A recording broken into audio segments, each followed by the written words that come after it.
This week, we're reflecting on the centennial celebration of Rocky Mountain National Park. And today we focus on the man who designed the official poster. Born and raised in Larimer County, Jim Disney has climbed all 128 peaks in the park, most of them twice. You might call him the most interesting man in Rocky Mountain National Park. He shares with us his images and a few of his favorite places. I was marked by the mountains at an early age.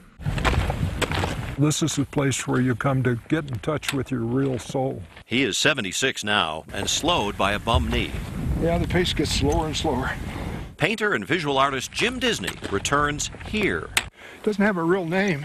To a place of familiarity. I think I've been here about a half a dozen times. A place he calls Sunset Point at Tombstone Ridge. What do you think about when you come up here? Mostly how thankful I am to be able to come to a place like this. You know, I can't be up here enough. It's a 2-mile spine of granite on high, Trail Ridge Road without the masses. To someone who is visually as oriented as I am, this place is just a banquet. A playground to soar. It's an amazing place. Where the brilliance of lichen works the circle of life. These mountains are going to be Kansas someday. Far below, the dark allure of Forest Canyon. One of the most difficult hikes in the park, and even one of the most difficult hikes in Colorado. In a place where few ever go, Jim hiked in 11 hours. It is so primal down in there that if a dinosaur walked by, you wouldn't be surprised. To the north, across Horseshoe Park. Spectacle Lakes, wow. Not many people get up to Spectacle because it's not easy. But what a spectacular setting. I mean, you're looking up at the Y on Ypsilon. To the south, in the uppermost reaches of Glacier Gore. It's one of the more spectacular places on this planet. Most people get to Black Lake and they stop. How good was Frozen Lake? It was not frozen at all, but it was It was good. A lake so cold, it's called frozen. And yet, even here, life. But the thing that's amazing about that bench, there's just acres and acres of naked bedrock up there.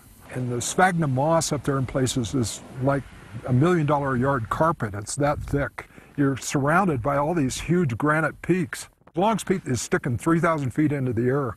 He quotes John Muir. What a glorious greeting the sun gives the mountains. And knows park history. They've found evidence of prehistoric Indians' activity in this area. Follow closely the outline of a game drive wall used by Paleo Indians and the blind that hid them from prey. It might have been deeper than that, because it had to hide maybe 2 or 3 hunters. It all went down perhaps 5,000 years ago. Something to think about the next time you visit. It's something very primal.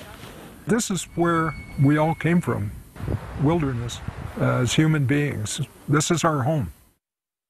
And it's so close. I mean, we forget we have this jewel just a couple hours away from Denver. Absolutely. Unbelievable. Now, if the name Jim Disney sounds familiar, it would because he was the Larimer County Commissioner in the 1990s.